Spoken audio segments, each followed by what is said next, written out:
2022년 5월 15일 길가온교회 주일예배 말씀입니다. 오늘 본문은 사사기 6장 11절에서 16절까지 말씀입니다. 같이 봉독하겠습니다. 여호와의 사자가 아비에셀 사람 요아스에게 속한 오브라에 이르러 상수리 나무 아래에 앉으니라.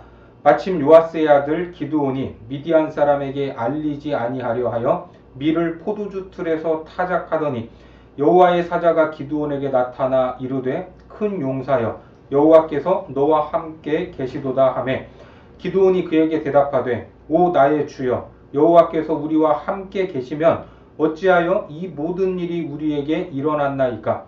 또 우리 조상들이 일찍이 우리에게 이르기를 여호와께서 우리를 애굽에서 올라오게 하신 것이 아니냐 한 그 모든 이적이 어디 있나이까.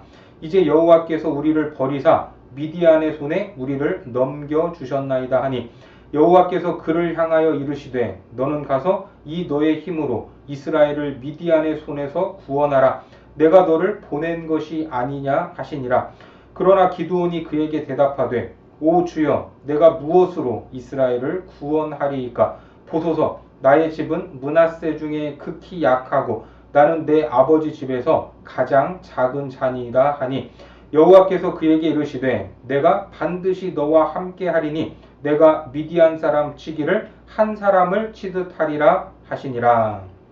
오늘은 큰 용사 기드온을 선택한 하나님이라는 제목으로 하나님 말씀 전하겠습니다. 우리는 계속해서 사사기 말씀을 보고 있습니다. 사사기에서 가장 유명한 사사 하면은 누가 떠오르십니까? 아마도 기드온과 삼손이 떠오를 것입니다. 실제로 사사기의 분량을 봐도 기드온과 삼손에 대한 내용이 가장 많습니다. 일단 오늘 본문에서 기드온이 등장을 하니까 기드온을 생각해 보겠습니다. 우리가 다윗 하면 다윗 뒤에 뭐가 따라오죠? 골리앗이 따라오듯이 기드온과 뗄래야 뗄 수 없는 것이 있다면 300용사일 것입니다. 지금 사사 드보라 시대 이후에 40년의 평안을 누렸던 이스라엘은 또다시 하나님 앞에 범죄함으로 미디안이라는 족속 앞에서 숨도 제대로 못 쉬고 살아가는 상황에 놓이게 되었습니다. 먹을 것만 생기면 하나도 남기지 않고 모조리 빼앗겼기 때문입니다. 그런 상황에서 이스라엘은 하나님께 부르짖었고 하나님은 그 부르짖음에 응답을 하시는데 이번에는 사사를 먼저 보내신 것이 아니라 선지자를 보내주셨습니다. 그리고 선지자를 통해 세 가지를 가르쳐 주십니다. 여러분 기억이 나시죠? 다 옛날 이야기였습니다. 내가 너희를 애굽에서 인도해 냈다. 그리고 너희들이 밟고 있는 땅은 내가 너희에게 준 땅이다. 그런데 너희가 불순종의 죄악에 넘어졌다. 왜 이런 옛날 이야기를 하십니까? 그 하나님을 기억하라는 것입니다. 하나님의 역사가 무엇이었는가? 하나님이 어떤 분이신가? 그냥 어려울 때 도와주는 것보다는 왜 이러한 어려움이 반복되고 있는가? 근본적인 원인을 알게 하시려는 하나님의 은혜였던 겁니다. 우리는 하나님이 어떻게 여기까지 인도하시고 우리에게 어떤 은혜를 베풀어 주셨는지를 기억해야 합니다. 그렇게 선지자를 통해 메시지를 주신 후에 이제 한 사사를 세워주시는데 그 사람이 바로 기드온입니다. 우리는 기드온과 300용사라는 말이 너무나 각인되어 있어서 기드온은 뭔가 특별한 것이 있고 남들과 달리 뛰어난 점이 있을 것이다 라는 편견을 가지고 있습니다. 과연 그럴까? 오늘 기드온이 처음 등장하는 장면이 어떠한지 확인해 보시기 바랍니다. 본문 11절과 12절을 보겠습니다. 여호와의 사자가 아비에셀 사람 요아스에게 속한 오브라에 이르러 상수리 나무 아래에 앉으니라. 마침 요아스의 아들 기드온이 미디안 사람에게 알리지 아니하려 하여 밀을 포도주 틀에서 타작하더니 여호와의 사자가 기드온에게 나타나 이르되 큰 용사여 여호와께서 너와 함께 계시도다 하매. 여기서 우리가 편견을 가지고 보면 과연 기드온은 부름을 받을 때부터 큰 용사였구나, 그래서 선택을 받은 것이구나 라고 생각할 수 있습니다.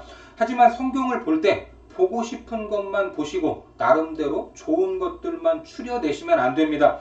지금 이스라엘이 미디안에게 압제를 당하고 있는데 미디안은 이스라엘을 장악하고 24시간 감시했던 것이 아니라 먹을 것이 많았던 추수 때에만 쳐들어와서 싹쓸이하고 있었습니다. 농사를 지어 결실을 거둘 만한 때, 짐승을 키워서 좀 뭔가 생길 만한 때 쳐들어와서 모조리 훑어간 것입니다. 그래서 이스라엘이 어떻게 살고 있었습니까? 산속에 있는 구멍 속으로 숨어들지 않았습니까? 사사기 6장 2절 말씀에 보면 미디안의 손이 이스라엘을 이긴지라 이스라엘 자손이 미디안으로 말미암아 산에서 웅덩이와 굴과 산성을 자기들을 위하여 만들었으며, 이런 상황에서 오늘 기드온이 하고 있는 일은 밀을 포도주 틀에서 타작을 하고 있는 것입니다. 여러분, 농촌에서 사셨던 분들은 타작하는 광경을 보셨겠지만 타작은 광활한 곳에서 해야 합니다. 그때 바람이 세게 불면 더 좋습니다. 알곡은 남고 쭉정이는 날아가기 때문입니다. 그렇게 바람이 불어야 하는데 반면에 포도주 틀은 집 안에 있습니다. 바람이 불면 이물질이 들어갈 수 있기 때문에 바람이 불지 않는 곳에 있어야 되는 것, 그것이 바로 포도주 틀인 겁니다. 지금 기드온의 이 장면이 여러분 상상이 되십니까? 밀을 빼앗기지 않으려고 이렇게 할 수밖에 없었던 것입니다. 그러니까 타작다운 타작도 아니었습니다.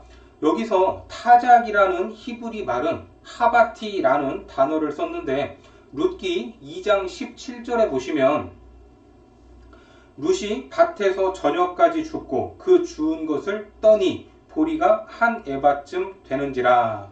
여기에서 주운 이삭을 떠니 할 때 이 떤다라는 말이 하바티입니다. 그러니까 하바티라는 이 히브리 말은 톡톡 털어내는 것으로 엄밀한 의미에서 타작이라고 할 수도 없는 겁니다. 좁은 공간에 숨어서 누군가 보면 이마저도 빼앗길까 하며 밀을 털고 있던 참으로 옹색하고 초라한 장면인 것입니다. 그런데 그때 여호와의 사자가 나타났습니다. 숨죽이고 밀 이삭을 털던 기드온이 얼마나 움찔하면서 놀랐겠습니까? 또 하필이면 여호와의 사자가 그 시간에 그 자리에 나타날 것은 또 뭡니까? 아무도 오지 않았으면 할 때, 그런 때가 있지 않습니까? 여호와의 사자면 차라리 기도할 때 온다거나 아니면 말씀을 보고 찬송을 할 때 찾아오면 얼마나 좋겠습니까? 그런데 꼭 와도 이렇게 궁색하고 수치스러운 상황에 찾아와서 사람을 당황스럽게 만든 것입니다. 그리고 뭐라고 하죠? 다시 12절 말씀에 보시면 여호와의 사자가 기드온에게 나타나 이르되 큰 용사여 여호와께서 너와 함께 계시도다 하매. 여러분, 여기서 기드온이 큰 용사처럼 보입니까? 전혀 그렇지 않습니다. 그러면 여호와의 사자가 기드온을 향해 비꼰 것일까요? 그건 역시 아닙니다. 이 말에는 이 지경까지 온 이스라엘의 현 실태를 지적하는 의미가 있습니다. 큰 용사로 살아야 할 하나님의 백성이 어떻게 보면 참으로 궁색한 거지같이 살고 있다는 것입니다. 이런 책망과 동시에 너를 이스라엘을 구원할 용사로 만들겠다는 하나님의 의도가 담겨 있는 겁니다. 지금 기드온의 모습은 초라하고 약한 존재지만 하나님이 그를 큰 용사로 만드시겠다는 선언입니다. 예수님께서도 말 많고 탈 많았던 베드로를 뭐라고 부르셨죠? 반석이라고 부르셨습니다. 요한복음 1장 42절에 보시면 데리고 예수께로 오니 예수께서 보시고 이르시되 내가 요한의 아들 시몬이니 장차 게바라 하리라 하시니라. 게바는 번역하면 베드로라. 실제 기드온이라는 이름은 나무를 베는 자라는 뜻으로 우상이나 신전을 허물 때 사용되는 표현, 그 의미가 내포되어 있었습니다. 그렇게 큰 용사로 부르시고 너와 함께 하신다고 말씀을 합니다. 하지만 이 말을 들은 기드온은 참으로 기가 막혔습니다. 그래서 뭐라고 대답을 하죠? 13절 말씀에 보시면 기드온이 그에게 대답하되 오 나의 주여 여호와께서 우리와 함께 계시면 어찌하여 이 모든 일이 우리에게 일어났나이까. 또 우리 조상들이 일찍이 우리에게 이르기를 여호와께서 우리를 애굽에서 올라오게 하신 것이 아니냐 한 그 모든 이적이 어디 있나이까. 이제 여호와께서 우리를 버리사 미디안의 손에 우리를 넘겨주셨나이다 하니. 이 말은 한마디로 나보고 어쩌라 하는 말입니다. 하나님이 우리를 버리셨고 다른 민족에게 넘겨주셨으면서 나를 꾸짖으시면 어쩌라는 것이냐는 말입니다. 하나님이 함께 한다는 말에 대해서 반박을 하고 있는데, 문제는 하나님의 뜻대로 살지 않는 것은 돌아보지도 않고 자기들의 삶을 하나님께 핑계를 대고 있는 것입니다. 우리도 기드온처럼 반응을 할 때가 있지 않습니까? 자기가 잘못한 것은 생각하지도 않고 하나님이 뭘 안 해주셔서 안 된다, 하나님을 탓할 때가 있습니다. 하지만 하나님은 그런 기드온에게 하나님의 구원 계획을 말씀해 주십니다. 14절 말씀에 여호와께서 그를 향하여 이르시되 너는 가서 이 너의 힘으로 이스라엘을 미디안의 손에서 구원하라. 내가 너를 보낸 것이 아니냐 하시니라. 여기 보면 너의 힘으로 구원을 하라고 하니까 기드온에게 뭔가 강력한 힘이 있는 것처럼 보이지만 기드온의 힘으로 하라는 말이 아닙니다. 이미 너에게 부여된 나의 힘, 내가 부어준 은혜라는 말입니다. 사실 하나님이 처음부터 끝까지 다 행하실 수 있고 대적들을 다 처리하실 수도 있습니다. 하지만 지금까지 하나님은 앞서서 행하셨지만 하나님의 역사에 순종하는 사람들을 통해서 그 일을 마무리하십니다. 그것을 통해 무엇을 알게 하시죠? 하나님의 선한 은혜와 능력을 경험하게 하시는 겁니다. 그 과정을 통해 우리를 연단하시고 더 순종하게 만드신다는 겁니다. 결국 하나님 앞에 순종은 이것저것 다 재고 따지고 계산해서 알고 하는 것이 아니라 이해도 안 되고 해석도 안 되지만 믿음으로 하는 것입니다. 그래서 주님이 말씀하시면 가라고 할 때 가고 멈추라고 할 때 멈추는 것, 그것이 순종입니다. 이 순종은 해본 사람만이 알 수 있는 것입니다. 그러나 인간은 연약하고 안타까운 존재여서 이것을 깨닫기까지 쉽지 않습니다. 하나님의 부르심 앞에 즉각 반응하기가 그렇게 어려운 것 같습니다. 기드온도 마찬가지였습니다. 자기가 나설 수 없는 이유를 말하기 시작하는데 15절 말씀에 보시면 그러나 기드온이 그에게 대답하되 오 주여 내가 무엇으로 이스라엘을 구원하리이까. 보소서 나의 집은 므낫세 중에 극히 약하고 나는 내 아버지 집에서 가장 작은 자니이다 하니. 내가 무엇으로 이스라엘을 구원하리이까. 이게 무슨 말입니까? 한마디로 나는 이거 못합니다 라는 말입니다. 자기 집안이 므낫세 중에서 지극히 약하고 자기는 약한 집안에서도 가장 작은 사람이라고 말을 하죠. 하지만 기드온의 집안은 결코 약한 집안이 아니었습니다.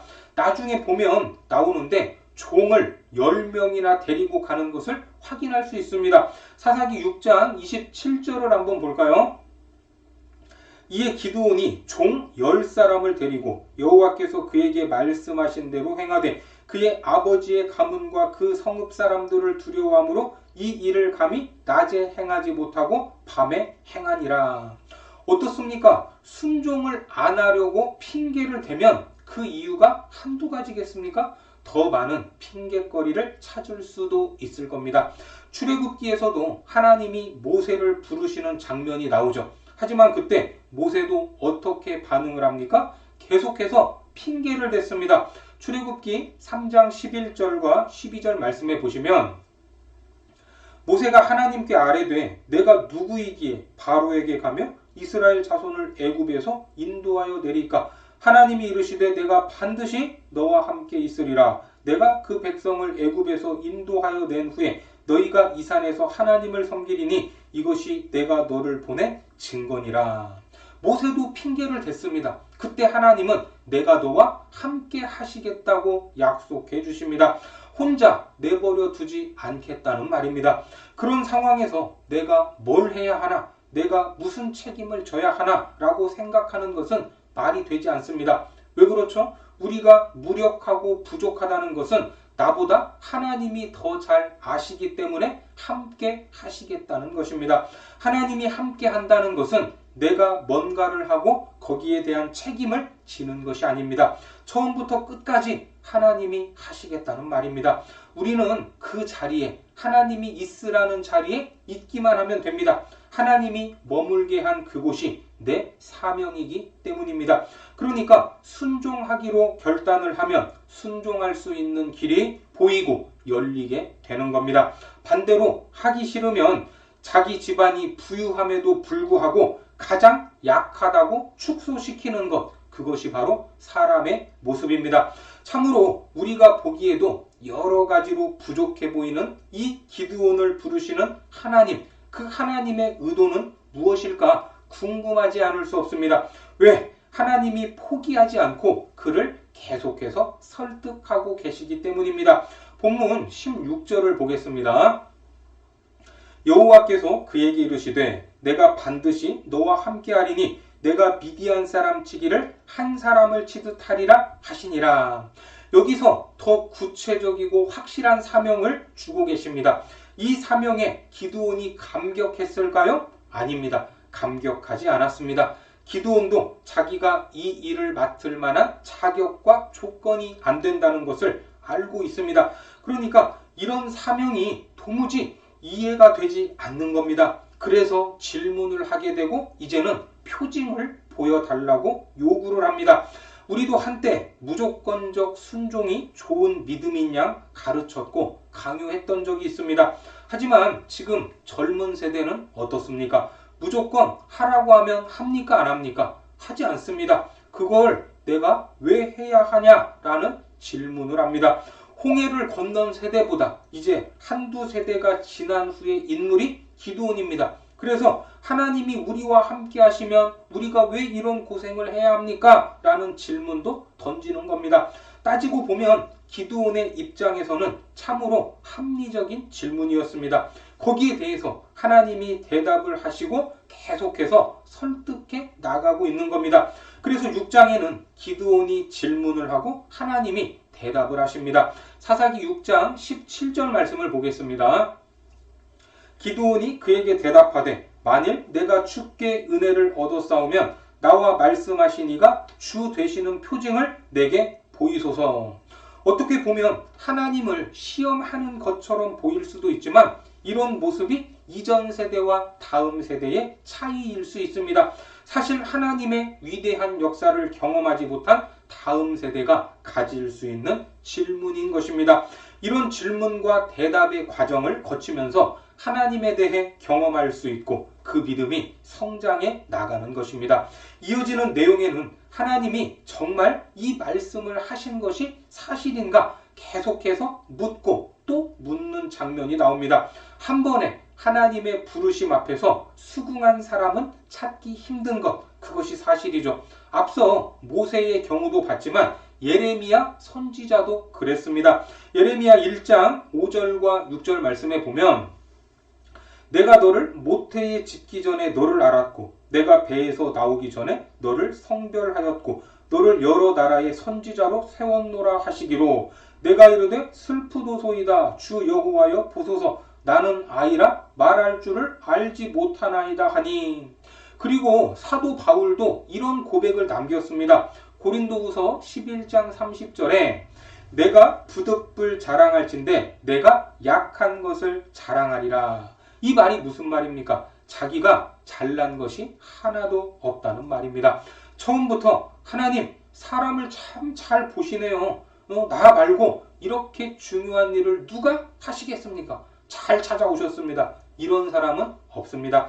그리고 우리의 연약함을 아시는 하나님께서는 우리를 혼자 보내지 않으시고 함께 하시겠다는 약속을 계속해서 주십니다. 본문 16절 다시 한번 보겠습니다. 여호와께서 그에게 이르시되 내가 반드시 너와 함께하리니 내가 미디안 사람 치기를 한 사람을 치듯 하리라 하시니라. 주님께서 우리와 함께 하시는 줄 믿으시기 바랍니다.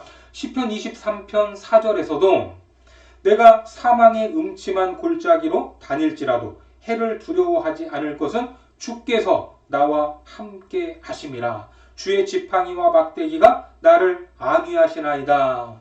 우리가 살아가는 동안 주님이 나와 함께 한다는 것은 우리를 힘있게 하는 것이요, 이것이 용사답지 못한 나를 큰 용사로 만드는 능력인 줄 믿으시기 바랍니다.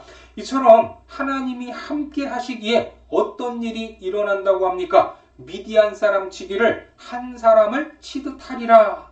미디안 족속이 등장할 때마다 강조되었던 것은 헤아릴 수 없이 많다라는 표현이었습니다. 사사기 6장 5절에 이는 그들이 그들의 짐승과 장막을 가지고 올라와 메뚜기 떼같이 많이 들어오니 그 사람과 낙타가 무수함이라 그들이 그 땅에 들어와 멸하려 하니. 사사기 7장 12절에도 미디안과 아말렉과 동방의 모든 사람들이 골짜기에 누웠는데 메뚜기의 많은 수와 같고 그들의 낙타의 수가 많아 해변에 모래가 많음 같은지라. 그런데 이렇게 헤아릴 수도 없고 메뚜기 떼와 같이 많은 그들을 한 사람 치듯 할 것이라고 말씀하십니다. 그렇습니다. 하나님이 동행하는 믿음의 사람에게는 몇백 대 1, 몇천 대 1의 이런 숫자가 의미가 없어져 버립니다. 그냥 하나님이 하시면 끝납니다. 앞서 사사 드보라 시대에도 나왔던 시스라의 철병거 900대. 사람은 이런 숫자와 규모의 논리에 사로잡혀 그것으로 두려워하고 미리 겁을 먹어서 아무런 시도조차 못하지만 하나님은 그런 인생들을 향해 뭐라고 부르시죠? 큰 용사라라고 칭하시고 한 사람을 치듯 할 것이라고 약속해 주십니다. 그 근거가 무엇입니까? 하나님이 우리와 함께 하시기 때문입니다. 그때 큰 용사가 될 수 있다라는 것을 기억하시기 바랍니다. 그래서 우리는 하나님이 함께 하신다라는 의미를 알아야 하고 그것을 믿고 믿음의 발걸음을 옮겨야 합니다. 오늘날 세상은 정치, 경제, 교육, 국방이 문제라고 떠들지만 영적인 시각으로 보면 항상 누가 문제입니까? 교회가 문제입니다. 하나님의 백성들이 문제입니다. 그래서 교회가 먼저 변화되어야 하고 하나님의 백성들이 먼저 움직여야 합니다. 어쩌면 지금 우리의 모습이 포도주 틀에 숨은 채 밀을 털어내는 옹색한 모습일 수도 있지만 하나님의 부르심 앞에 믿음으로 반응할 때 큰 용사가 되는 것입니다. 사과 속에 있는 씨는 셀 수 있지만 씨 안에 있는 사과는 셀 수 없듯이 우리를 큰 용사로 바라보시는 하나님 앞에 믿음으로 반응하여 어려운 시대에 하나님의 귀한 도구로 쓰임을 받는 거룩한 교회와 성도들이 되시기를 주님의 이름으로 축원합니다. 기도하겠습니다. 하나님, 우리의 힘은 미약하고 한없이 부족하지만 그럼에도 우리를 향해 큰 용사로 부르시고 함께 해주시는 줄 믿습니다. 하나님이 부르실 때 믿음으로 반응하기를 원하오니 하나님을 바로 알고 하나님의 큰 능력을 바라보게 하여 주옵소서. 그리하여 어려운 이 시대에 하나님이 부르신 그 자리에서 하나님의 함께 하심으로 내가 감당해야 할 사명을 감당하는 큰 용사로 사용하여 주옵소서. 예수님의 이름으로 기도드립니다. 아멘.